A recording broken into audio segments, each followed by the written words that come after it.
Stay happy, stay healthy, keep it real. Hello and welcome to the UK Natural Health Show. I'm joined by my colleague Jess. How are you today? Yes, I'm very well, thanks, Gurds. It's been a busy week getting ready for our first Learn to Meditate class, which we're going to be doing every 2 weeks. And obviously we've got the Lucid Dreaming Retreat next week. Just lots been going on. We had our 1 year anniversary actually, and it was a complete sellout. We had a lot of people there, and it was a brilliant event. So I'm looking forward to the next one on the 4th of October now. Oh, yes. Should we introduce our guest for today? Yes, and anyone, I do apologise about my voice. I've kind of lost it at the moment. But today's guest is someone who, against all odds, not only cured his hepatitis C, but also terminal liver cancer and liver cirrhosis. Steve discovered cannabis oil was to be the very thing that would cure his disease and save his life. So we want to welcome Steve onto the show. Stay happy, stay healthy, keep it real. Hello, Steve, and welcome to the show. Thank you for joining us. Fabulous. How are you? Yes, we're good, thanks. It's lovely to have you on the show. Good. Where did you spend your weekend? Oh, well, I went camping, so I was in the nature, amongst nature. Whereabouts? Where did you go camping? I went camping at Springfield Park. Oh, wonderful. Guess where we went? We travelled all the way down from Hastings down to Totnes in Devon, and we camped out in Hempfield all weekend. Oh, now that's what I'm talking about. They're literally just right at this moment now, they're just getting ready to harvest. So the smell of the field was absolutely the perfume of heaven. Sounds amazing. Fantastic. All right, so let's talk a little bit about you and your journey and your story. When was it that you were diagnosed with cancer and hepatitis C? Well, it's two different things, really. The Hep comes first, yeah?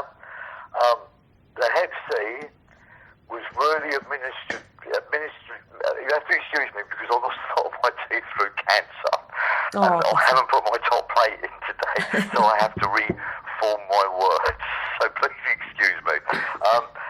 Where did we get to? Sorry, I was given a blood transfusion. Right, I had a motorcycle accident when I was about 18 years old. And that puts me in, I was born in 1957. So around about 1976, 1975, I was a student nurse, and I was in my last year at 17, just coming up for, 19 years of age, 20 years of age, and I had this horrendous motorcycle accident, and I smashed my arm to pieces. But anyway, through the process of getting that repaired, I had to be given some blood. Now, that's all well and good, because that's a great thing to do, and obviously, at the time, it most probably helped my recovery no end. Yeah? Unfortunately, about 10, 15 years later, I had a blood test done, a routine thing, and my bloods didn't appear very normal. Luckily enough, my doctor at the time was a lovely Indian lady, and she was very familiar with this thing called hepatitis.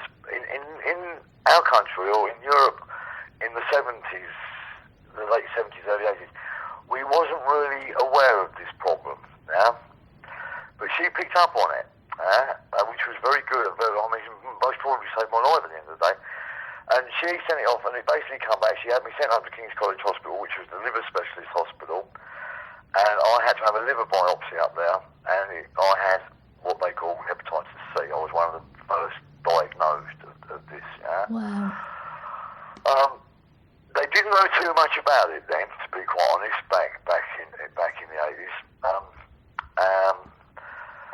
And they just got a new treatment out, and they offered me this treatment. And being an ex-nurse, I obviously understood that new treatment meant guinea pig.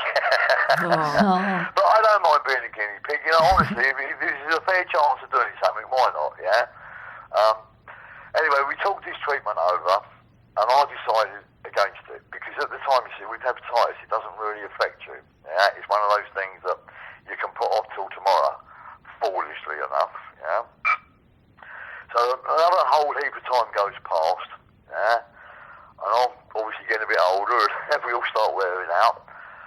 And we got to around about 2009, and I really did start feeling quite ill. But me being me, I just put down to old age and creaky bones and working too hard, all that sort of stuff, And I'm in my mid-50s. I wasn't the most fittest person on earth, but, I was still pretty trim, if you know what I mean. But I just couldn't do anything. And I started to realise I was losing my mind as well. I didn't know what I was doing half the time. But you can half cover things up. Really, you'd be surprised how much, your family, you can cover a lot up from. But came on top, and one day I just threw up. I said to my partner, I said, look, I really don't feel well today.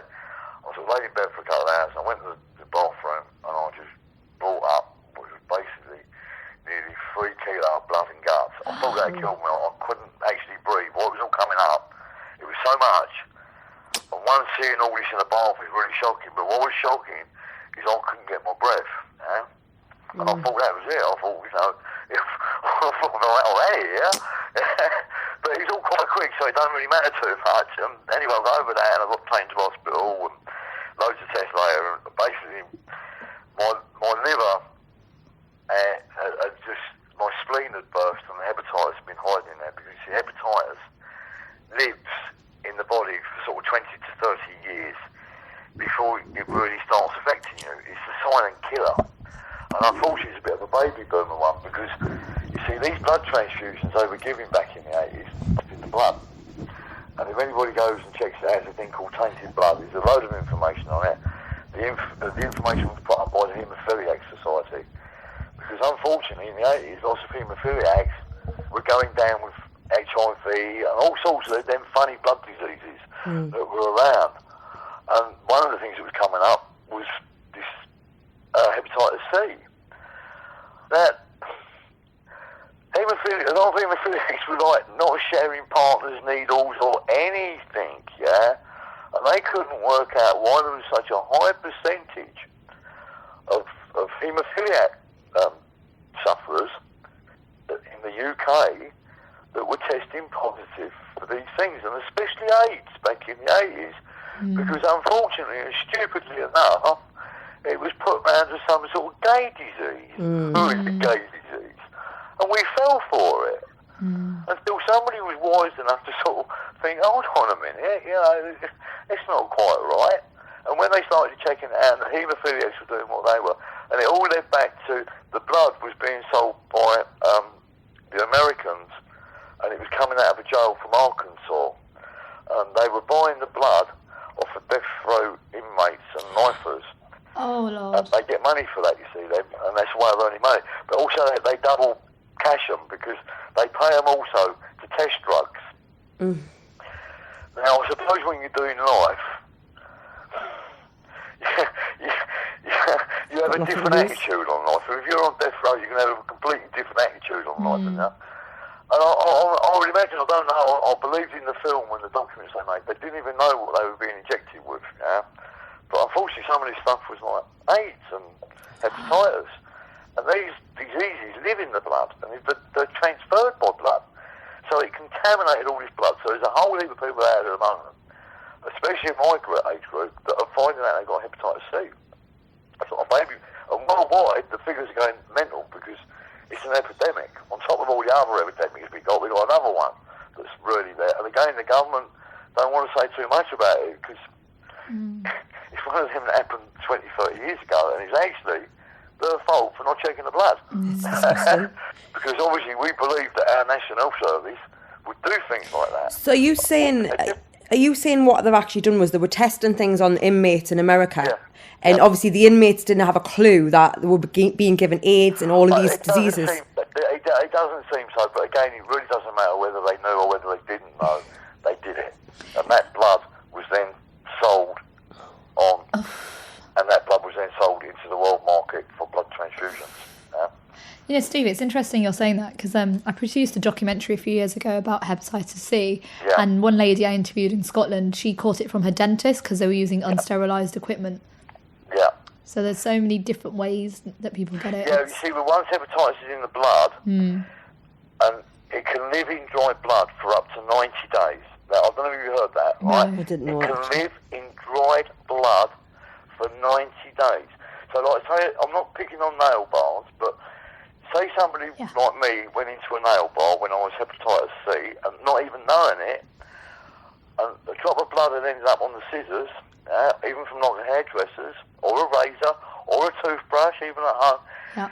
If one drop of my blood ended up on something, and then you had a scratch or a cut, or you used my toothbrush and you had an opening in your mouth, that hepatitis C virus would have transferred into your body. And that's it. And then it will sit sort of silent and dormant for 10, well, you've done the program 10, 15, 20, 20, 30 years, and then it suddenly comes out. God. Of course, so it's very hard to identify where you got it from. Yeah. So that's the shocking thing about it. It's so easy to transfer this. Now, again, there's a lot of people that use that white powder, and the prescribed method in most clubs is they go in toilets and put something up their nose which makes their nose bleed, and then they pass that note around. Yeah. Oh, God, Oh my God, can you like, the figures just go through your head, don't they? Yeah. It's so scary, yeah? Now, I'm lucky because I've been through it, and there's a great society called the Hepatitis C Society out there, the Hepatitis C Trust. And anybody that thinks they might have it or got it, I mean, they should contact them, because they are all people that have either gone through this or going through it. It's a charity that's run by people that have really completely know about this disease, yeah? And they're a fantastic charity, not like so many other ones out there that have been obviously shamed in the last few weeks or the last few years, yeah? So that's the hepatitis C bit of it, and that in itself is a story. But that led on to me and this cancer and this cannabis thing, yeah? So I was diagnosed around about 2009 with pretty much very, very bad hepatitis C, and hepatitis C will kill you, yeah? The hepatitis C don't really kill you. It damages your liver and your internal organs so much that your liver shuts down, and your liver is really one of the most important. They're all important. Yes. But the liver is just, it does so many jobs inside of the body, you wouldn't believe it, yeah? It's sort of like, it's a chemical that it turns, and now once that goes wrong, the whole system goes wrong, yeah? Well, it's the way, it sorts out all the toxins in your body, so if your liver's not working... Absolutely. It affects the kidneys and everything, so it really is a very slow and very gnarly and very horrible way to leave this earth, yeah? I mean, we all leave it, but this choice is the way you go. That is not a good one to take, yeah? And the treatment they offered anyway was this thing called interferon and ribavirin, yeah? And I've learned a lot about it over the years, because it's always in the back of your mind, you know you've got it, but you're putting it off to the rainy day, you know? Well, my rainy day had come, and interferon is really quite it's a very, very, very powerful drug that a lot of people can't complete the course, and it kills a very high percentage of them. Anyway, I decided, on the face of things, to take this interferon treatment. And again, it's a really long story. The year of taking interferon it's basically a year of crucifixion. You lose your mind, you lose your body, you lose your head. By the way, it's funny enough, I'm saying all this, there's a few people out there it doesn't affect at all fantastically. And that is just amazing. But unfortunately for the vast majority of us, it really takes you about as close to death. I think it even takes you past death. I don't know how the body hangs on, to be honest with you. You lose your fingernails, your hair, your dignity, your bladder, everything. And of course, all the time, you're walking, you're an infected person. And you become very aware of that, yeah? So you become very isolated, because you don't want to go out, you don't want to affect people with what you've got, because you're going through it. There was a bit like my first grandchild, when I was on this treatment. And I was about 3 months into it, and they brought her around.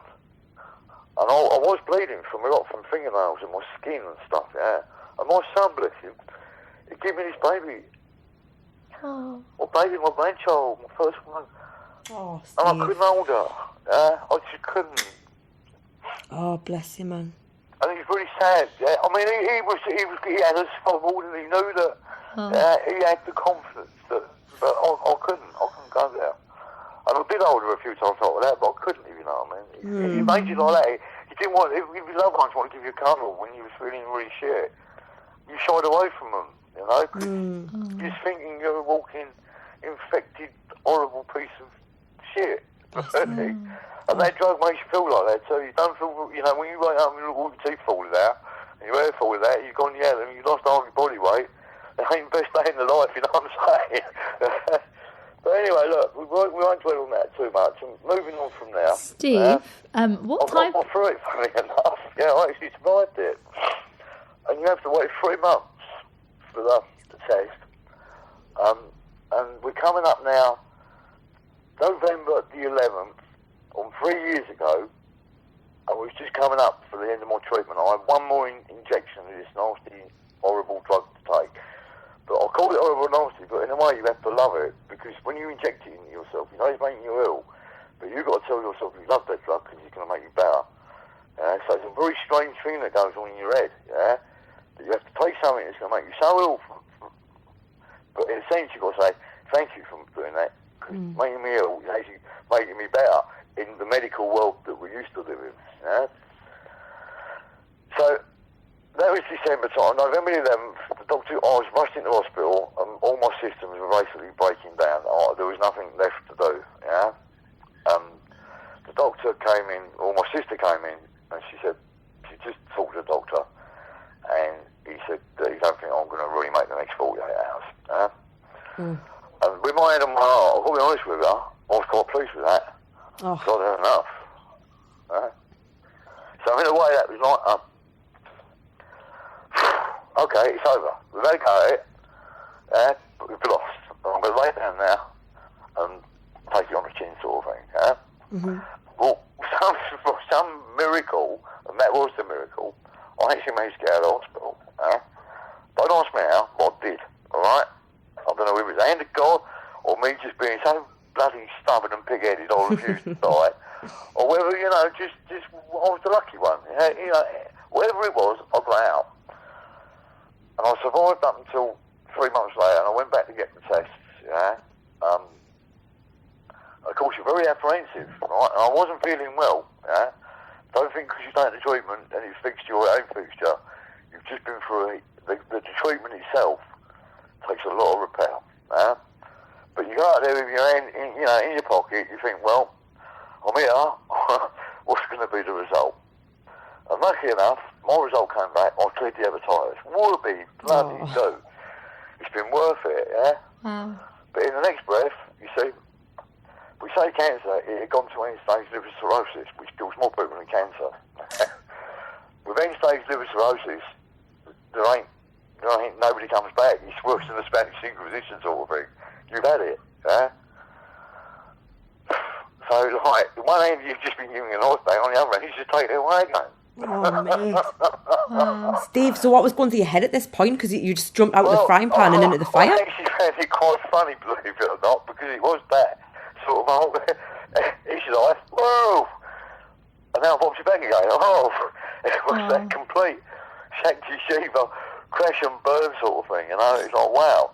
But I went outside and I just sort of thought there, and I thought, well, hold on a minute. Like, you're here, and you're sitting in a bit of sort of March sunlight, you got this far, and there was a lot of information at the time about this Rick Simpson oil, or this oil, this extract that's made from the cannabis plant, and I'm going to call it Rick Simpson.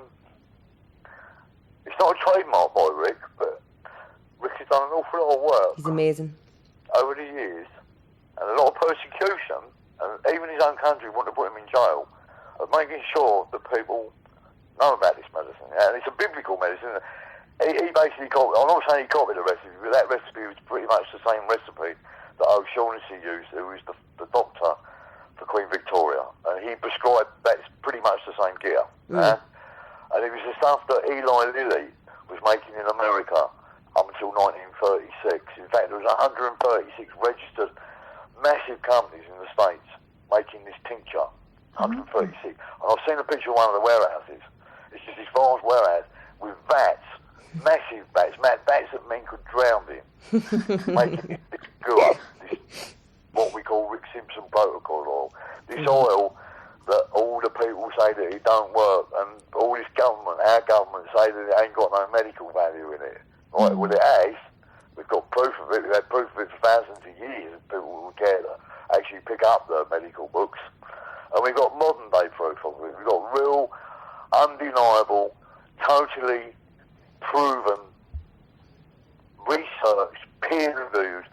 I think there's just over 150 56,000 documents in the last 10 years on cannabinoid medicine on ProMed. ProMed is the big site which holds all medical documents that are peer-reviewed and are valid. Yeah?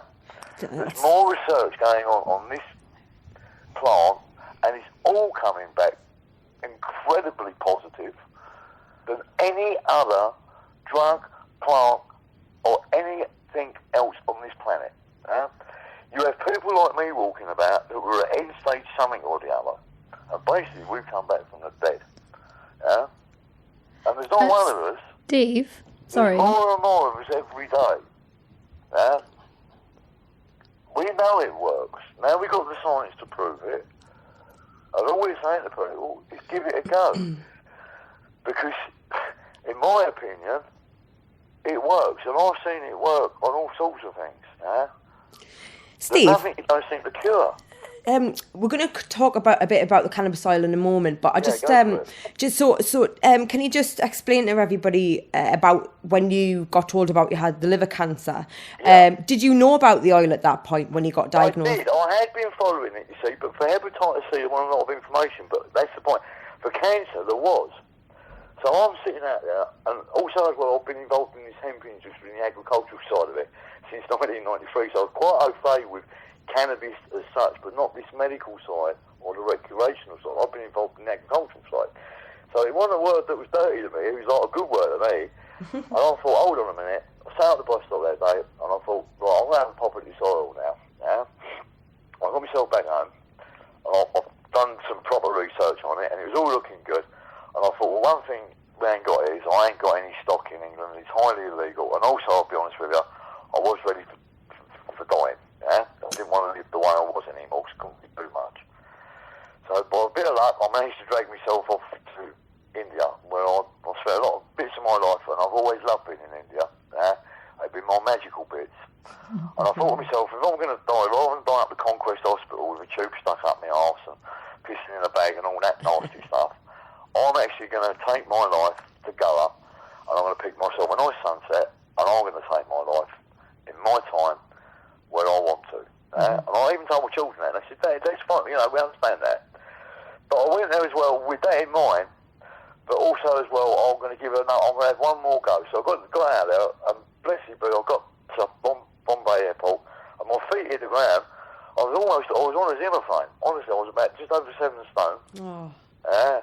And I was looking pretty gnarly. I'm surprised they even let me on the plane, bless them. Yeah? I was actually thinking about that when I turned up at the airport. But I got over there, and my feet hit the ground, and I was quite ill, and it's a long journey. That's something happened, and I just felt, oh, jeez, I feel alive. Anyway, we got down to Goa, and I found a really good Ayurvedic doctor, and I started doing it, because it's much easier to get herb down there. It ain't legal, but it's just a bit easier, yeah? And I started doing raw juicing and belief, and having a really good diet, and a bit of belief in myself, and I started doing a little bit of yoga, and Jesus Christ, within 2 weeks, I completely turned around. What? Seriously? To what state did you turn around? She stood up one morning, I come out of my house, she looked at me, started crying. I said, what's the matter with you, Gail? She said, it's you. And I thought I'd done something, because I'd lost my mind for the last year. You know, you get like this hemp fog, or drugs fog, and all the medicines they give you. You can't think straight. Honestly, you don't know what you're doing. And so you say things to people that might be upsetting, you know, but they understand you're out your head on horrible pharmaceutical drugs, and they forgive you. But I thought I'd said something to her, and she said, Danny, I said, what's the matter with me? She said, you've come alive, look at you. And I realised I'd actually climbed up the top of my hut roof, and I was putting up an LED of a solar panel, and 2 weeks later I turned up at Bombay Airport with a Zimmer frame. I suddenly realised that, I don't know if I'm allowed to swear or not, but it's like, oh, I'm alive. I really am alive. I can live. So it's sort of made my attitude change. I ain't gone there half-heartedly, I've gone there to die and half-heartedly to live. I've now gone there, I'm alive and I'm going to live, yeah? So I was lucky enough, I managed to spend 90 days out there before my running ran out. I come back here in March, and I was feeling good, and I thought, right, I'm going to give that Rick Simpson bit, that stuff a go. I locked myself in my flat, didn't see anybody or nothing, and nobody cared anyway, because I was half dead. So they thought. And I made some out. I mean, it's totally illegal, all right, and you can get 14 years in jail for doing it, but when you ain't got nothing left in life, you know what I mean? When you're sitting indoors in your own home with all your doors locked, doing something that's illegal, it's like, again, I don't think to swear, but what the? And then if they do get you, well, what have you really got to lose? You're dead. Well, this is it. There ain't nothing no judge can ever do. You're no policeman, is there? So I made a load of it, and I really got stuck into it. Seriously, I double dosed it, overdosed it. I mean, I Love it. I thought, right, I'm here. I know Rick. I know this plant. Yeah, I'm going to really see what it does now. And I went completely off my teeth for about 3 days. I loved it. That's I was in my hilarious. yoga. I was eating all raw food, and I was party, man. My house was party, but for me. Oh, bless you, man. Oh, And of course, I was just coming alive. I was doing things that I couldn't even do in my 20s, yeah? wow. Every time I went out, I was walking. I live in Hastings. I've got all these walkways and things. And I was racing 20-year-old men up the tillers, up the steps, and people were looking at me going, you look so well, yeah? And people that had seen me in town a few years back, seeing like what basically looked like an old man on a walking stick, they were like double taking. And I stopped in the tracks, going, what? And of course I said, well, I've used the cannabis oil. And of course, word spreads there, because living proof, and when you see somebody, it's so undeniable, yeah? I've been out going to a couple of these talks. We've been doing these cancer talks, yeah, and cannabis talks. I've done one in Bournemouth now, a guy called Mike Cutler, and he's been pretty much the same story. And people now, they don't even really need to ask anything. They just look at us like we're the living proof. We don't even have to say anything. Steve? People know, but more and more people know, more and more people should know. Steve, This sorry. stuff works. Steve, I wanted to ask you a question. How Yeah, long, Rick. how long did it take you to become cancer-free? Well, that's a funny question. Because you don't get tested all the time, because once you go on these what they call the funny medicines, the medicines that don't work, they really don't want that much to do with you. Yeah? Yeah, And it's true. to be honest with you, you've gone past that thing with them. Yeah, you start looking after your own health, and you start looking at your own skin. And so when it actually became a year later, put it this way, a year later, I went back to the hospital, right? I got scanned up, and they done all the tests and all the bloods, right? And I bounced back in his office, right? I seriously bounced just sat myself down. Right then, what's going on? And he's scratching his head, and he's pulled the screen up, and he's looking at me. And I said, "Come on, what is it?" He said, "Well," he said, and that's not me doing it. It was how he done it. Yeah. He said, "Well, you're FC free." I said, "Yeah, we know that from last time, but it ain't come back, obviously, so that's good." I said, "And the liver thing, the cancer, the cirrhosis, the bit that was falling about last year when I was going to about to die." He said, "Well, it's repaired itself." He said, "It's really good." I said, "Really, it's really good. Can you be a bit more sort of medically au fait with this?" And he said, "Well," he said, "it's basically it's regrown." Wow. He said really quickly. I said, "What do you mean it's regrown?" He said, "Well, it's regenerated." Now, the liver can regenerate, okay, but once it goes past a certain stage, it That's can't right. regenerate. And when you get to that end-stage cirrhosis bit, apparently you've crossed over, you've had it, yeah? Now, again, it might have been lucky, it might not have been the cannabis diet, and it might have been the yoga, and it might have been the sunlight in India, and I'll certainly say that if you put all them elements together, you've got the best chance of curing yourself, yeah? But I think fundamentally that the real healing tool, but taking everything else into account as well, was this cannabis tincture and cannabis extract. And I know that because I've been following the proper science on it and talking to the doctors now. And I've watched other people, and I've helped other people make this oil, and I've watched them get better. They didn't go to Windsor, they didn't do the water thing, but everybody's different, all right? So how long did it take to get clear? Well, a year later, I went back in his office, and basically he told me I was all clear, and also my stomach line had all scars, it was all bleeding, and all that healed up. Now, as a nurse, and as a person that's had some accidents, scars do not clear up, all right? So even my head, I had real problem getting around that bit. And I said, "What do you mean?" And he showed me on the scan, and it was all like, it was, I said, "You've got to write a scan, haven't you?" It was, and he had even checked that, yeah? And I said, well, what are you making that then? What is all that about? Bearing in mind, I'd had no medicine offered them for a year. Yeah? Wow. Nothing. Not one aspirin. I hadn't taken nothing either. My diet didn't contain any chemical-based, plastic-based, whatever you want to call them, PLC, none of that. Like, everything that I took from my body came from God's Jackie. It had his wrapped in something. It came from nature. Yeah? Not in plastic. It come with a root on it. It come with an orange peel around it. Yeah. Mm-hmm. So he just looked at me. He said, and I was really surprised. He said, "It's what we call in the medical industry." And I was waiting for this word, and he went, "A miracle." I said, "Oh right, the miracle." I said, "That's interesting." Dun, dun. Yeah. I said, "Look, I'll tell you what." I said, "I'll help you out here." I said, "Rather than being a miracle, because I'm sort of like a Christian and you're a Muslim, which makes obviously a conflict of religious interest, because you're treating me, so was it a Muslim?" I wasn't really taking the mickey out of his religion, but just showing how ridiculous that sometimes we go for the miracle thing. Because I told him, I said, rather than put that, which is quite possible, by the way, right? I'm not knocking that, yeah? And I've actually met people that have been touched by the hand of God, and it's absolutely a miracle, yeah? And that does happen. But in my case, I wanted to put forward the suggestion that it was actually this cannabis plant treatment that had cured me. What did he say? How did he react? Yeah.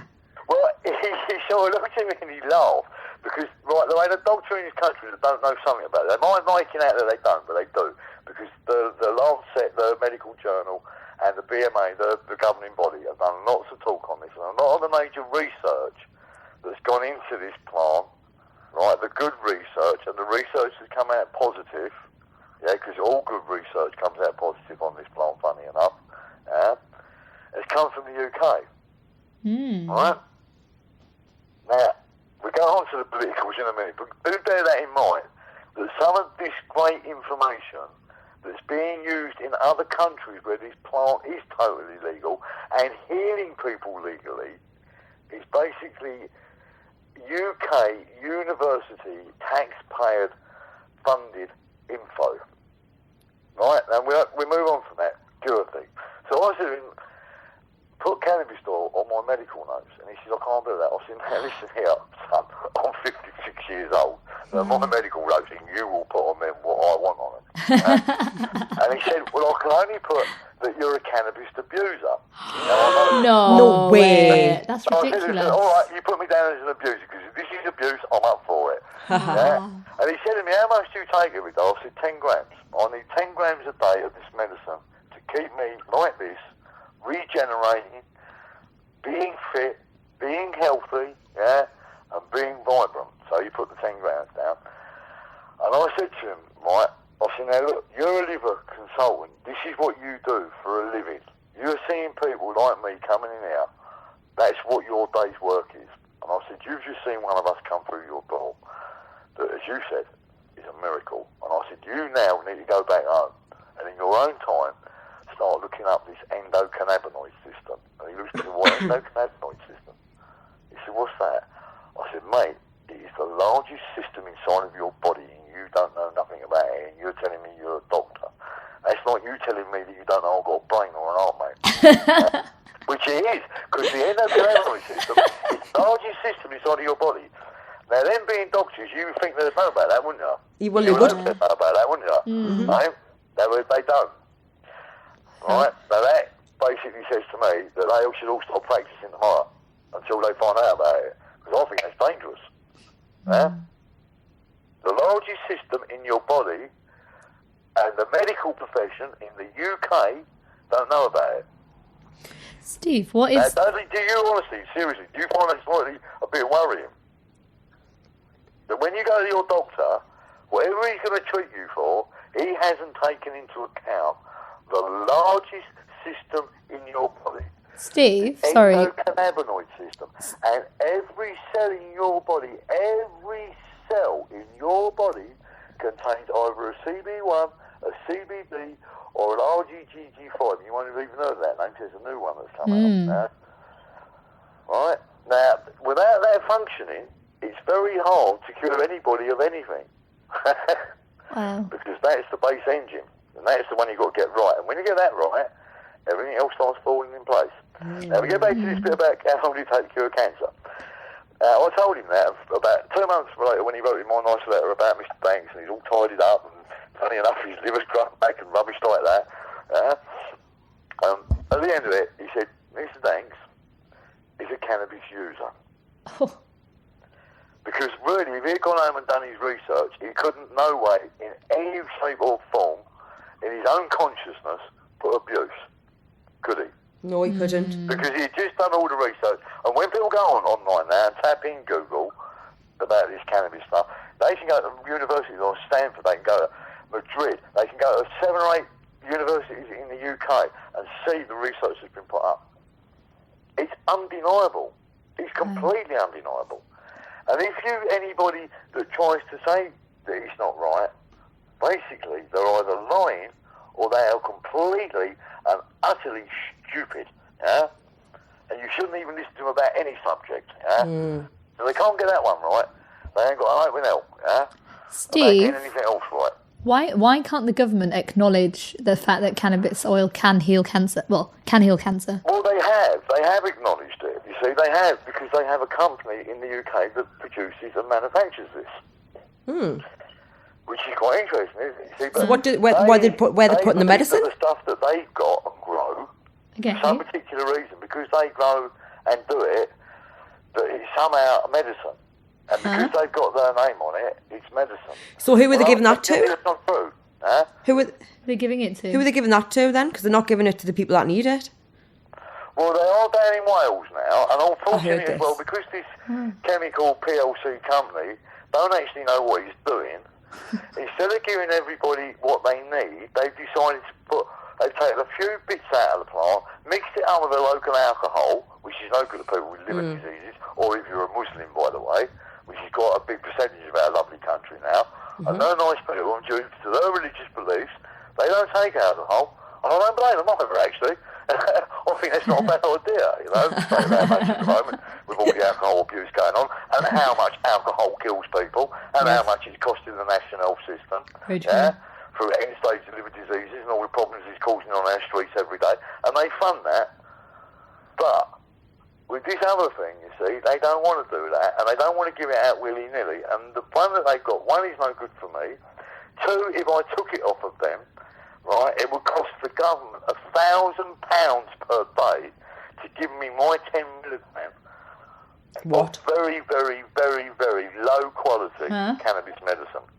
Now, I can go in my back garden and I grew one plant out there this year from a seed that I was given for free, and I stuck it in the ground, and I've grown enough medicine out there to basically last me the next 6 months. Wow. That costs the national health system nothing, right?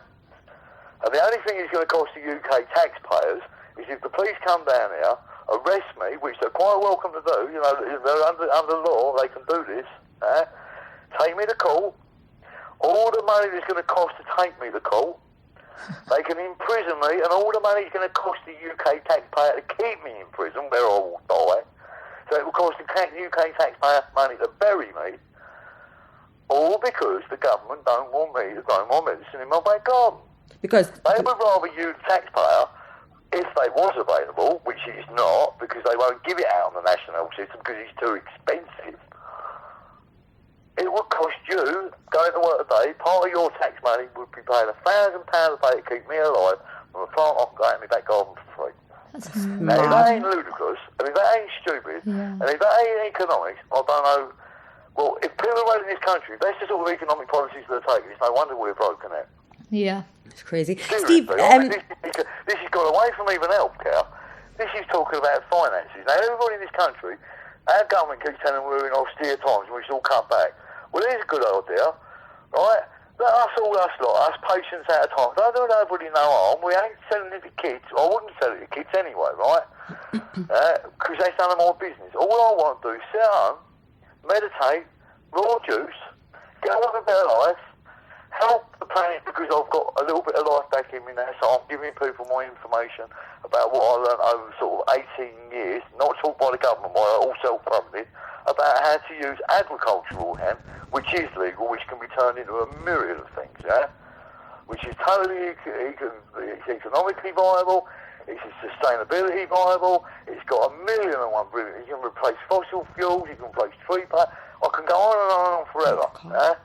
So I'm trying with my little bit of strength I've been given back in my body there. But every day I have to wake up with the threat that the old people are going to come down here and drag me off. What is the legal status of cannabis? It's illegal. It's simple. It is illegal. And they can arrest you and take you to court over it. They can take the arrest you over 1 gram of it. Less than 1 gram. Any percentage. Yeah? And the thing is as well, what the government don't realise, with this hemp equation, right, cannabis is cannabis is cannabis. It's not about the legality of cannabis. It's the legality about a molecule called THC delta hydrocarbon 9. Yeah? And they say at below 0.2, this cannabis plant becomes useful and it's wonderful and it does all these things like fibre fuel food. And we've got a major company in the UK which is really helping our economy called Good Oil. And they produce some fantastic hemp seed-based products. They produce hemp seed oil, which is available at every supermarket. And I advise everybody today, rush down to the supermarket, buy yourself a bottle of that, and put at least 25 mils of that in your diet. And it's totally legal. It's from health foods you buy in Tesco's, everywhere. That oil is so good, that straight away will start helping your healthcare. Wow. They should give that should be the milk in schools these days, right? They give them all a big spoonful of that every day. Half these little problems would disappear. And that ain't this other stuff that the government is so worried about, yeah? Now, don't forget, we're talking percentages of molecules. Not full molecules, percentages. So under 0.2 is this fantastic plant that does everything. And over 0.2.001, it suddenly turns into some demon plant that only the government can manage and have to lock it away under lock and key down at Portland Down, the Weapons Nuclear Research Facility, and turn that into some really bad grade quality medicine, and sell it for the most incredibly. I mean, I'm not a smoker, but I know in London at the moment, basically, if you want to legally buy a bit of this cannabis stuff, you're looking at about £10 a gram, and they're going on £500 a gram. For 10 grams, they want £1,000. That's £100 a gram, and that's on the legal market. So again, even if I could afford to go to a private doctor and get the prescription, and afford to pay the government £1,000 just for being legal, I would actually be buying a lower grade medicine than I can make in my own kitchen. Yeah. That's just, I'm sorry, like...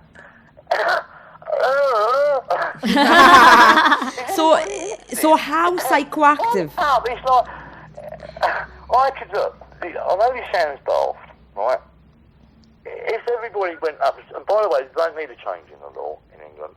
All she has to do is resign it from a Class C to a Class B. Right, it's only going to ask Cameron, right? This is Theresa May's job, because they've done it before. They've been given the Home Secretary in England under a funny report years ago, under the Bottom report. If there was any new scientific information that come in about this plant, they had the right to change that law, because they always thought that this law wasn't quite right back in the 60s and the 70s when they made it, yeah? So they left a provision in there that if any new scientific research, we've got new scientific research, yeah? She can sign it over and just sort of change the law on it. Now, that when they take it down to a Class B, that won't satisfy everybody, but I'll tell you what it will do. It'll make sure that people like me and people that need this medicine, because don't forget, a lot of people won't use this medicine because they're too fond of the law. They'd rather die than break the law. Can you believe that? How loyal they are to the Queen of England. Crazy. They'd rather lay down and die to her than break her silly law. It's unbelievable, isn't it? I know people have done it. Seriously, I can't believe it. I've gone round there and pleaded with them to take this stuff, and they can't. They won't take it because they're too frightened. Steve, how psychoactive is cannabis? Right, well, that's a slightly different question. I just want to go back to this THC molecule, if you don't mind, and then it will clear up into how that question comes about. It's just because we're running out of time, you see. We're running out of time. We've got like 5-10 minutes left, so we need to rattle through everything now. Right, the psychoactive side of it, it's a very potency at 40 milligrams per body weight. It turns into a thing called THC toxicity, which is bloody horrible. Right, with the technology we've got now today, we can administer this medicine without any psychoactivity at all. End of. So that's that story out the window, okay? So people who want psychoactivity, possibly like myself, which I don't think is actually a good thing while we're taking medicine, we have a way now of administering the medicine so that the THC doesn't affect you. Yeah? So you can take stacks and stacks of the medicine to make you feel better and better and better. You can still go to work, you'll still be able to do your job, because you won't be this stoned out of your mind psychoactivity thing anymore. All right? Steve, what other diseases is cannabis oil good for? Right. Cannabis is not good for any diseases because all these diseases are part of what we call endocannabinoid breakdown. You are endocannabinoid deficient, therefore you're open to tumours, Parkinson's, Alzheimer's, childhood leukemia, name the whole list, it completes the list. Because when the endocannabinoid breaks down, it's the biggest system, so all the other systems break down around it, and they all become very vulnerable. So it's not about a medicine, this is like sunlight, this is like water. And they've taken it away from you. And until it's replaced, the cancer rates we know are going up. Apparently this year they're 1 in 2 now. In women are 1 in 3. We're getting cases of children being born with diseases that wake up. It's endocannabinoid deficiency.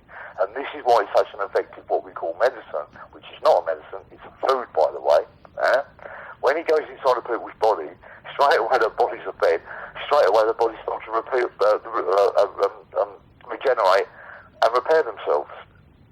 This is why it's so weird, why the doctors can't get their head around it, because it's not really a doctor's thing, it's a nutritional thing.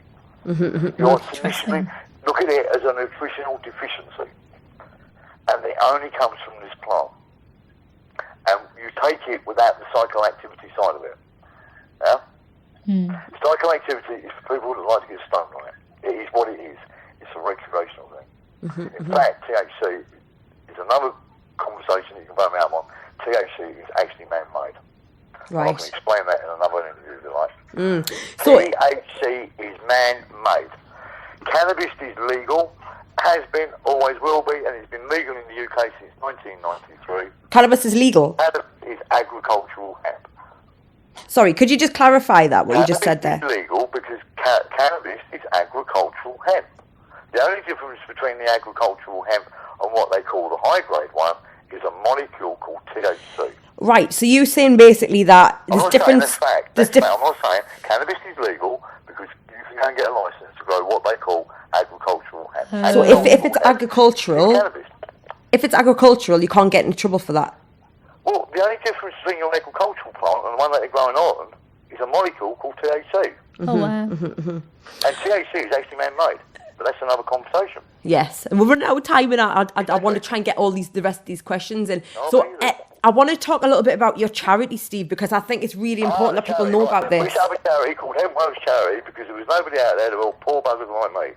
So what I do, what I always do, if I set one up, I've got some other people that were all what we call patients at a time. They'd all been through the mill, the medical profession had nothing left to offer them, and we found this cannabis and it's worked for us.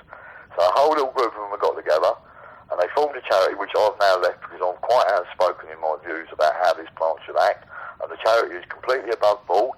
It banks with the Tridos Bank. They've had full, Tridos have looked at them and given them full remit, and now all they need is £5,000 in donations, and then they can go to the Charity Commission, and the Charity Commission will make them a fully registered charity in the UK, and they'll be able to go out and help people like me, because when I was sick with the cancer and I phoned up Cancer Research, they told me they couldn't help me because all they were involved in is research and awareness, and I was completely aware of having cancer because I've got it, Yeah. So I didn't need any of that, and as for research, well, it's always another 5 years, and I didn't have 5 years, so I couldn't wait for that.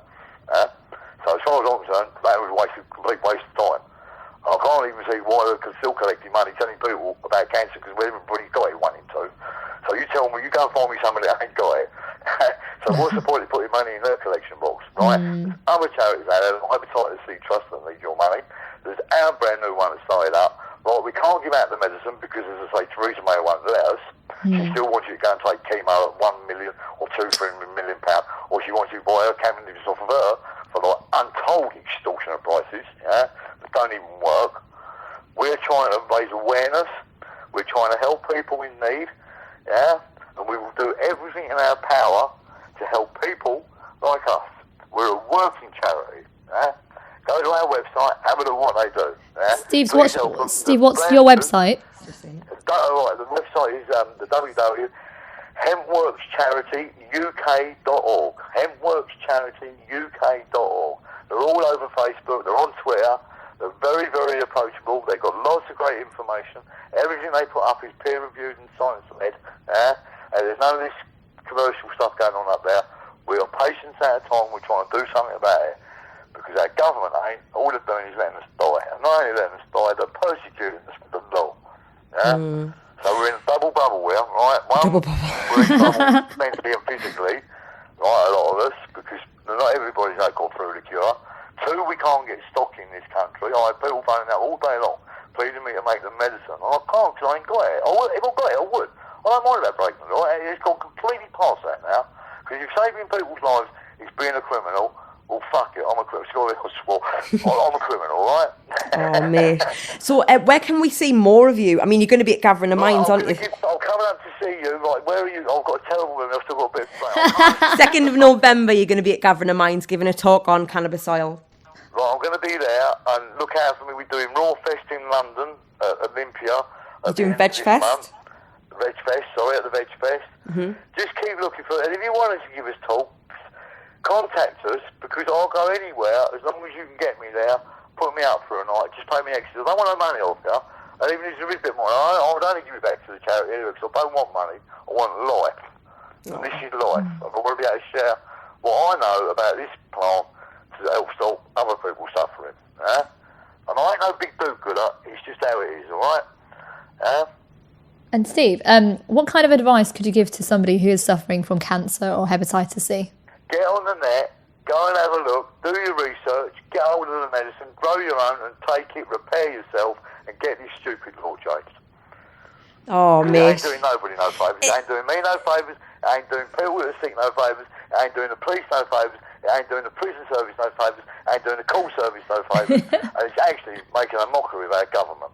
So, is there any petitions or anything that people can sign to get the law changed? Just go on, right? There's a group out there. I'm going to shout them out. There's the UPA. They're another great group. A little guy called... So I got all tongue-tied then. His name is Clark French, and he moves about with another guy called Kevin Reeves. One's epileptic, one's got MS. They're on telly, they've been on Sky and all sorts. Well, back then, because when you're backing us, you're backing the same people, all right? Just because we got different names, and we come at it from different approaches. Don't mean we're all some secret group all linked up. We're all coming from it because we're in the same boat, and we all believe in what we're saying. And there ain't a group out there today that ain't trying to go for legalisation, that ain't right. I don't agree with some of their politics, by the way, they know that. But fundamentally, we're all asking for one thing. Freedom from this plant, because it don't do no bloody harm to anybody. Yes, and by keeping it restricted, it is doing a lot of harm. It's doing a lot of harm for the kids being arrested and end up with prison records for the rest of their life. It's ending up with people in prison, people being ill, and there ain't no need for it. There ain't no need to take all that chemo. If there is, take this first to see what happens, right? Because it won't do no harm. And in the real world, when they make it legal, I've got to tell you, this medicine will be so cheap, you won't even believe it, if you want to call it medicine. Amazing. Steve, we are out of time. I'm really upset about this, because I could have sat and talked to you for hours. I'm sorry to fill you all up, you didn't go forward, but it is a big subject, isn't it? Yeah, well, we're going to have you on a Gathering of Minds on the 2nd of November in London. So if anyone does want to come and see you there, they can check out the Gathering of Minds website, which is our GOM. Obviously, we're nearer the time. I'll pump now, because I'm time for Hemp. I'm the Global International Network. Well, we go to 2.5 million, 17.5 million people every night. It's amazing. I'll pump it out through that.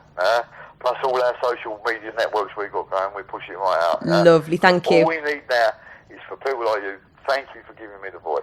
That's all right, Steve. It's been a pleasure. So if anyone does want to check out the event, it is www.ourgom.com/events. On both all our sites, it'll be going up there soon. All right, Bless thank you. We'll put it up on the links. Thank you, Steve. On all our Facebooks, you see it on our charity site, and you see it on some of the other sites we've got. This is what we do. We network. Bless you, Steve. It was an absolute pleasure speaking to you today. Thank you so much. You're doing a great job. All right, I'll see you soon, Steve. Take care. Take care. Bye. Stay happy, stay healthy, keep it real. Jess, I can't rack my brain around what we've just heard. It's just unbelievable that what Steve has gone through and how he fought against all these obstacles in his way and he has healed himself naturally. It's unbelievable. To be honest, I'm not surprised. He's not the only person that I've heard of that has done this. Cannabis seems to be an amazing plant. It has a lot of qualities. So it's really interesting to have Steve on the show and give his perspective and his side of his journey, you know. It's amazing. Seems like it's misunderstood as well, because when I was younger, I used to misunderstand it as well. But Steve just shows that it does help and it does make a difference. So I think we should maybe people should start to kind of think about it in a different aspect and see it as like it could potentially help heal people. Absolutely, yeah. I think the government just needs to really change their tune about it. But it's all about the money, isn't it? So let's see what happens. But I think that people do need to start researching about cannabis oil for themselves, and also maybe think about donating to the Hempworks charity, because their work that they are doing is amazing. They're helping a lot of sick people. So if anyone can donate some money, because they do need the £5,000 before they can register as a charity, which is like one of the requirements for registering as a charity. You have to have the £5,000 to do it. So if anyone can donate any money to them, please do, because as I said, the work that they are doing is amazing. Wow. Yes. Also, Steve's going to be at Gathering of Minds. I did repeat this, but he did. I think he might have talked over the top of the link, so I'm just going to give you that again. It's going to be on the 2nd of November, which is a Sunday. So you can get tickets and more information at ourgom.com/events. Or if you didn't understand my accent, just Google Gathering of Minds and then you'll find it. Unfortunately, that's the end of the show. Don't forget, you can listen into our new show every Wednesday at 4 a.m. and 4 p.m. We also have repeats at 4 o'clock on a Sunday, at 9 a.m. and 9 p.m. on a Monday, and 6 a.m. and 6 p.m. on a Tuesday. And if you'd like to follow us, you can find us on Twitter at UK Natural Health. E is with a 4. You can find us on Facebook at UK Natural Health Show. Also on SoundCloud, if you've missed out any of our previous shows, it's UK Natural Health Show. You can also find Gathering Minds at ourgom.com. Also, if you have a product you would like us to review for the show, please email us at Pradeep at ukhealthradio.com or Jess at ukhealthradio.com. Take care, guys. See you soon. Mwah. Stay happy, stay healthy, keep it real.